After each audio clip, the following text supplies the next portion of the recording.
Hello guys, आज हम आपके पास एक जो सबसे बड़ा इस टाइम कंफ्यूजन है बच्चों को कि क्लास 11th मैथ्स के अंदर मैम क्या क्या चीज बेसिकली रिड्यूस हुई है चैप्टर के अंदर, और अपना ओपिनियन भी कि आपको उसमें से क्या चीज नहीं करनी चाहिए और क्या चीज करनी चाहिए और कितना एडवांटेज आपको इस सिलेबस कट से होने वाला है। और एक और सवाल बच्चों के मन में है, क्या पेपर इजी बनेगा या टफ बनेगा, तो उसके बारे में भी आपको साथ साथ बताएंगे। तो सबसे पहले चैप्टर वाइज स्टार्ट करते हैं, और अगर आपको ये वीडियो अच्छा लगे तो प्लीज इसे ज्यादा से ज्यादा शेयर करिएगा। और देखिए, चैप्टर 1 अगर सेट की बात करी जाए तो सेट में आपके पास एक टॉपिक काटा गया है, हम एक्सरसाइज नहीं कह सकते, एक टॉपिक काटा गया है, difference and complement of a set. मतलब a minus B, B minus A, इस तरीके से आपको सब्ट्रैक्शन करनी होती थी डिफरेंस ऑफ अ सेट। और एक कॉम्प्लीमेंट होता है, ए कॉम्प्लीमेंट बी कॉम्प्लीमेंट। ये टॉपिक है 1.4 और 1.5 एक्सरसाइज में मिक्स है। मोस्ट प्रॉब्ली काफी स्टूडेंट्स ऑलरेडी सेट चैप्टर कर चुके होंगे, और अगर आप हमारी माने तो हम आपको यही एडवाइस करेंगे, तो इसको आप स्किप ना कीजिए। क्योंकि डियर, सेट चैप्टर की अगर बात करी जाए तो एक और चैप्टर है प्रोबेबिलिटी, जिसमें से कुछ भी नहीं काटा गया है, वहां आपको मदद करेगा, इवन 11th में भी और 12th में भी। तो अगर हमारी आप माने तो हम आपको कहेंगे कि आप जरूर पढ़िए और इसे जरूर ध्यान रखिए। चैप्टर 2 की अगर बात करें रिलेशन फंक्शन, तो इसमें कोई बहुत बड़ा डिलीशन नहीं है, कहने के लिए एक स्मॉल डिलीशन है, उसे आप करें ना करें कोई फर्क खास नहीं पड़ता। उसमें कार्टेशियन प्रोडक्ट के अंदर अगर आप आर क्रॉस आर की बात करते हैं, यानी तीन जो आपके पास पेयर है, तीन आपके पास एक्स वाई जेड फॉर्म जो होती है, उसका प्रोडक्ट जो है वो कैंसिल कर दिया गया है। अदरवाइज यानी दो सेट का मल्टीप्लीकेशन जो है वो अभी भी एप्लीकेबल है। तो ये कोई बहुत बड़ी चीज नहीं है, शायद ही एक एग्जाम्पल या एक क्वेश्चन है इससे रिलेटेड। और एक और टॉपिक इसकी बात करेंगे हम लोग, ये एग्जाम्पल में आपको गिवन है, और एक्सरसाइज में एक क्वेश्चन है ये आपके पास कि f प्लस जी निकालना है, f माइनस जी निकालना है, f इंटू जी निकालना है, f बाय जी निकालना है। It's very very simple topic dear. अगर आप इसे कर भी लेते हैं, सेम इसकी बात भी अगर करी जाए, तो अकॉर्डिंग टू मी इन दोनों चैप्टर में कोई खास डिलीशन नहीं है, और मेरी तरफ से आपको यही एडवाइजेबल है कि आप इन चैप्टर को पूरा करइए। छोटे छोटे से टॉपिक डिलीट करे गए हैं, अगर आप उनकी नॉलेज ले लेंगे तो कोई फर्क नहीं पड़ता, क्योंकि कोई एक्सरसाइज डिलीट नहीं हुई है पूरे तरीके से, इनसे रिलेटेड एक छोटे छोटे से क्वेश्चन है। तो मेरी एडवाइस आप लोगों को यही है कि आप सेट और रिलेशन फंक्शन पूरा चैप्टर करें। बेशक ये छोटे छोटे टॉपिक वहां मेंशन है, बट इन छोटे छोटे टॉपिक को अगर आप कर लेंगे जहां आपने पूरा चैप्टर करा है, तो इतनी बड़ी बात नहीं रहती है।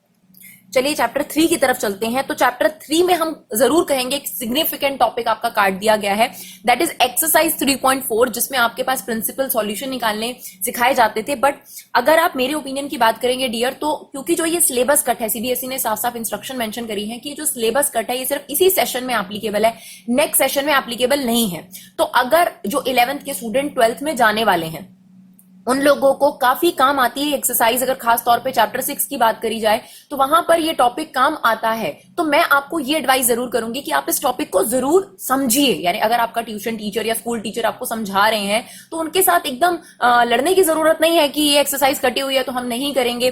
तो एक रीजन है उनका करवाने का कि अगर आप इसकी नॉलेज इवन रख लें। हाँ, ये एक अच्छी बात है कि जब आपका एग्जाम आएगा तो आपको इसकी प्रिपरेशन नहीं करनी। बट अगर आप मेरी बात करेंगे तो मैं आपको जरूर एडवाइस करूंगी कि आप 11th के सिलेबस को काफी हद तक करें, क्योंकि जो अगला सेशन है आपका, उस सेशन में 12th क्लास में काफी सारे चैप्टर्स होते हैं जो आपको मदद करते हैं, क्योंकि 11th पर काफी हद तक बेस्ड है 12th क्लास। तो कोशिश यही करिए कि अगर आप ग्रास्प कर सकते हैं तो बहुत अच्छी बात है, लेकिन जिनका टाइम वेस्ट हो चुका है ऑलरेडी, या फिर जिनको लगता है कि हम अभी नहीं पढ़ना शुरू कर पाए हैं, तो वो इस सिलेबस के साथ जरूर गो थ्रू कर सकते हैं। और अगर टाइम मिले तो जरूर एडवाइजेबल है कि आप ये एक्सरसाइज करें। तो फिलहाल अगर आप बात करें चैप्टर 3 की, तो अभी आपके एग्जाम में बिल्कुल नहीं आएगी exercise 3.4, that is principle solution और जनरल सॉल्यूशन। लेकिन अगर आप मेरी बात करेंगे तो मेरे ओपिनियन से आपको ये जरूर करना चाहिए, सीखना जरूर चाहिए। वो अलग बात है कि आप इसकी बहुत ज्यादा प्रैक्टिस ना करें, बट एटलीस्ट आपको इसकी नॉलेज जरूर होनी चाहिए। बात करें बिग डिलीशन की, तो चैप्टर 4 डिलीट कर दिया गया। वैसे तो ये बहुत ही सिंपल चैप्टर था, 3 से 4 मार्क्स का क्वेश्चन इसका एग्जाम में आता था। और अगर आप मुझसे बात करेंगे तो 12th में भी एक दो क्वेश्चन इससे रिलेटेड हैं। हाँ, फाइनल एग्जाम की अगर बात करें तो 12th में इससे रिलेटेड भी कोई क्वेश्चन फाइनल एग्जाम में नहीं आता। तो अगर आप ये टॉपिक छोड़ दें 11th क्लास में तो कोई बिग डील नहीं है। हाँ, 12th क्लास में एक दो एग्जांपल्स हैं। अगर आप मैट्रिसेस चैप्टर की बात करते हैं तो उसमें आपको कहीं ना कहीं मदद कर सकता है। तो फिर से यही बात है कि आप इसका सिर्फ बेसिक जो है वो जरूर समझ लें। अगर आपको लगता है कि आपको 12th में किसी भी तरीके की कोई कमी नहीं छोड़नी है और अगर आपको लगता है कि आपको इसी के साथ चलना है तो बेशक आप पीएमआई चैप्टर को पूरा काट सकते हैं। पीएमआई पूरे तरीके से कट चुका है। प्रिंसिपल ऑफ मैथमेटिकल इंडक्शन 3 से 4 मार्क्स का आपका ये चैप्टर था। तो अगर बात करी जाए चैप्टर 1 चैप्टर 2, मेरी एडवाइस यही है पूरा करिए, कुछ नहीं है, छोटा सा टॉपिक कटा है उसको छोड़ दीजिए। ट्रिग्नोमेट्री में आपकी एक्सरसाइज 3.4 कट चुकी है। चैप्टर 4 पीएमआई पूरे तरीके से आप भूल जाइए, इसको करने की भी कोई जरूरत नहीं है। चैप्टर 5 कॉम्प्लेक्स नंबर की अगर बात करें तो कॉम्प्लेक्स नंबर में से एक बहुत बड़ा पोर्शन जो है वो आपका काट दिया गया है डियर, दैट इज एक्सरसाइज 5.2। अगर बात करी जाए पोलर फॉर्म ही सबसे इंपॉर्टेंट फॉर्म थी इस चैप्टर के अंदर, तो फिलहाल ये फॉर्म काट दी गई है और आप चाहें तो इसे नहीं करिए। और खास तौर पे जो इसकी सप्लीमेंट्री एक्सरसाइज थी, एक और कंफ्यूजन स्टूडेंट्स को आता है कि मिसलिनियस एक्सरसाइज और सप्लीमेंट्री एक्सरसाइज क्या होती है डियर। तो जो सप्लीमेंट्री एक्सरसाइज है वो पूरी बुक के बिल्कुल लास्ट में दी गई है। थोड़ा सा एडिशनल कंसेप्ट है जो आपको चैप्टर से रिलेटेड करना है। 2-3 चैप्टर्स हैं, जैसे ट्रिग्नोमेट्री है आपके पास या कॉम्प्लेक्स नंबर है, उससे रिलेटेड आपके पास ये कंटेंट है। और अगर मिसलिनियस की बात करी जाए तो वो हर चैप्टर के एंड में है आपके पास। तो सप्लीमेंट्री एक्सरसाइज भी आपको नहीं करनी और इसकी पोलर फॉर्म भी आपको बिल्कुल नहीं करनी है, दैट इज एक्सरसाइज 5.2। फिर आ जाइए एग्जाम चैप्टर 6 की बात करी जाए तो लीनियर इनइक्वालिटी में कोई चेंज नहीं करा गया है, बिल्कुल सही है, क्योंकि लीनियर इनइक्वालिटी 12th क्लास में भी है और जितना आप 11th क्लास में सीखते हैं एक तरीके से वो आपकी 50% प्रिपरेशन करा देता है 12th क्लास के लिए। तो इसमें अगर इस चैप्टर की बात करें तो ये बहुत सिंपल भी है, 6 मार्क्स का आपके चैप्टर में आता है और अगर 12th की बात करी जाए तो भी 6 मार्क्स से 4 मार्क्स के बीच में वेरी करता है ये। तो बहुत इंपॉर्टेंट चैप्टर है, तो आप इसे जरूर करिए, इसमें कोई चेंजेस नहीं है। तो फिलहाल अगर आप देखेंगे 3, 4, 5 चैप्टर में चेंज करा गया है, चैप्टर 4 तो पूरा डिलीट कर दिया गया है और चैप्टर 3 की बात करी जाए तो एक्सरसाइज 3.4 कुछ बच्चों को डिफिकल्ट लगती थी तो वो डिलीट कर दी गई है। चैप्टर 7 की बात करी जाए परमुटेशन कॉम्बिनेशन में तो कोई खास चेंज नहीं है, क्योंकि वहां लिखा है कि प्रॉपर्टी का प्रूफ, तो जनरली प्रॉपर्टी का प्रूफ ज्यादातर स्कूलों में नहीं कराया जाता। तो अगर हम बात करें परमुटेशन कॉम्बिनेशन में कोई चेंज नहीं है। जो सबसे बड़ा चेंज अगर मुझे 11th क्लास में लगता है तो वो मुझे लगता है बाइनोमियल थ्योरम वाले चैप्टर को फुल डिलीट कर दिया गया है। बहुत सारे स्टूडेंट्स को ये चैप्टर डिफिकल्ट लगता है, डेफिनेटली बाइनोमियल थ्योरम बहुत सारे स्टूडेंट्स को डिफिकल्ट लगता है। तो ये आपके लिए बहुत बड़ा रिलीफ है कि अब आपको बाइनोमियल थ्योरम नहीं करना है। लेकिन जो स्टूडेंट्स एंट्रेंस एग्जाम दे रहे हैं, मेड नॉन मेड, जिनकी मैथ्स है, तो उनके लिए एडवाइजेबल है डियर, क्योंकि एंट्रेंस एग्जाम में बहुत पूछा जाता है। तो बाइनोमियल थ्योरम अगर आप नॉलेज लेना चाहते हैं तो नॉलेज जरूर लीजिए, समझिए जरूर, पर देखिए ना एक रिलैक्सेशन तो है ना आपके पास कि स्टिल आपको इसकी रिवीजन नहीं करनी, आपको इसकी बहुत ज्यादा प्रैक्टिस नहीं करनी, सिर्फ आपको इसके बारे में पता होना चाहिए कि इस चैप्टर में क्या है। अगर जो स्टूडेंट्स एंट्रेंस के लिए प्रिपरेशन कर रहे हैं और जो स्टूडेंट इस तरीके की कोई प्रिपरेशन नहीं कर रहे हैं वो बहुत रिलैक्स हो जाइए, उनको बाइनोमियल थ्योरम चैप्टर ही काट देना है, ठीक है। चलिए चैप्टर 9 की बात करते हैं, सीक्वेंस एंड सीरीज। तो इसमें भी एक बहुत अच्छी एक्सरसाइज है, दैट इज स्पेशल सीरीज, जिससे रिलेटेड अगर आप बात करें तो जरूर एग्जाम में पेपर में आपसे क्वेश्चन पूछा जाता था, दैट इज एक्सरसाइज 9.4।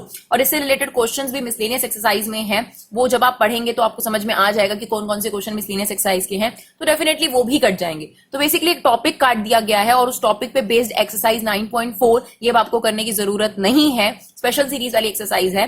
और आपको हम ये भी कहेंगे कि अगर आप इसे छोड़ना चाहते हैं छोड़ दीजिए, क्योंकि ऐसा बहुत ज्यादा यूसेज नहीं है 12th क्लास में इसका। हाँ, वहां पर एक फॉर्मूला बता दिया जाएगा 12th क्लास में और आप उस फॉर्मूले के बेस पर कर लेंगे, तो ऐसा कोई बिग डील नहीं है कि ऐसा अगर आप ये छोड़ देंगे तो 12th क्लास में मैम इसमें दिक्कत आएगी या नहीं आएगी। तो हमारी यही कोशिश है कि आपका जो एक कंफ्यूजन है फ्यूचर को लेकर वो भी आपका इस वीडियो के अंदर क्लियर करा जाए। तो चलिए चैप्टर 10 की तरफ चलते हैं, स्ट्रेट लाइन की तरफ। तो स्ट्रेट लाइन में एक टॉपिक जो है डिलीट करा गया है कि 2 लाइंस से पास होकर एक लाइन जा रही है तो उसकी इक्वेशन निकालिए। तो डियर ये आपके पास बीच बीच में कोई क्वेश्चंस आते हैं, खासतौर पे मिसलेनियस में क्वेश्चंस हैं, 1-2 क्वेश्चंस हैं, तो कोई बहुत बड़ा चेंज नहीं है स्ट्रेट लाइन में। तो एडवाइजेबल यही है कि आप पूरा स्ट्रेट लाइन चैप्टर करिए, 1-2 क्वेश्चंस कोई बिग डील नहीं है। हाँ, अगर आपको लगे कि ये वाले क्वेश्चन आपको टफ लग रहे हैं तो आप ये छोड़ सकते हैं। खास तौर पे सप्लीमेंट्री एक्सरसाइज जो स्ट्रेट लाइन की है वो इसी टॉपिक पे बेस्ड है, वो आप काट दीजिए। सप्लीमेंट्री एक्सरसाइज आपको करने की जरूरत नहीं है, सप्लीमेंट्री एक्सरसाइज आपके लास्ट में दे रखी है, बट स्टिल मेरी तरफ से यही एडवाइस है कि आप स्ट्रेट लाइन चैप्टर पूरा कर सकते हैं, कोई इतना बड़ा डिलीशन नहीं है ये। फिर बात करते हैं कोनिक सेक्शन की। तो कोनिक सेक्शन में भी कोई सिग्निफिकेंट चेंजेस नहीं करे गए हैं, तो कोनिक सेक्शन को भी आपने करना है।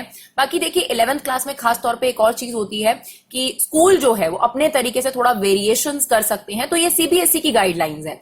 तो ऐसा नहीं है डियर कि स्कूल अपनी तरफ से वेरिएशंस नहीं कर सकते, स्कूल थोड़ा बहुत वेरिएशंस कर सकता है, इनमें और कट कर सकता है या इनमें जो कट करी हुई चीजें हैं उनको कह सकता है कि नहीं आपको करना है, जैसे हमने आपको बताया कि एडवाइजेबल है। तो थोड़ा बहुत फ्लेक्सिबिलिटी की पॉसिबिलिटी है यहाँ पर। फिर चैप्टर 3D चैप्टर की बात करते हैं तो बहुत इजी चैप्टर है, कोई चेंज नहीं करा गया है। Chapter 13 limits and derivative, very very important chapter 12th के पॉइंट ऑफ व्यू से। बहुत अच्छा करा गया कि इसमें कोई चेंज नहीं है, इसमें से कोई डिलीशन नहीं है आपके पास। मैथमेटिकल रीजनिंग, देखिए अगर आप मेरी बात करेंगे तो मैं तो इस चैप्टर को कभी कोई चैप्टर कंसीडर करती ही नहीं थी। अगर आप मेरी प्लेलिस्ट में भी देखेंगे तो ये चैप्टर आपको ऑलरेडी नहीं मिलेगा। तो इस चैप्टर को हम काफी टाइम से नहीं करा रहे हैं, क्योंकि मुझे ये वर्थ ही नहीं लगता 11th क्लास की बुक के अंदर कि इस चैप्टर को होना भी चाहिए। तो एक बहुत सही स्टेप है, आप कह सकते हैं कि ऑलरेडी डिलीटेड थिंग को ही उन्होंने एक बार और हाईलाइट करा है कि ये डिलीटेड है, ताकि स्टूडेंट्स बेकार में अपना टाइम वेस्ट ना करें। बात आती है स्टैटिस्टिक्स की, तो अगर मेरी बात माने डियर तो आप ये स्टैटिस्टिक्स पूरा करिए। क्यों? अगर आप बात करेंगे इको की तो आपका वहां पर भी काट दिया गया है। आपको मैं फ्यूचरिस्टिक बात कर रही हूं कि अगर आप बात करेंगे 12th में तो स्टैटिस्टिक्स का यूज नहीं है इतना, लेकिन अगर आप हायर लेवल पर जाते हैं, खासतौर पर बीकॉम या बीबीए कुछ भी लेते हैं, खासतौर पे कॉमर्स स्टूडेंट्स की मैं बात कर रही हूं, तो वहां पर स्टैटिस्टिक्स बहुत ज्यादा आती है डियर, एमबीए बीबीए। तो अगर आप 11th क्लास में ही नॉलेज ले लेंगे तो आपको वहां जाके किसी की गाइडेंस लेने की जरूरत नहीं पड़ेगी, थोड़ा दिक्कत नहीं महसूस होगा।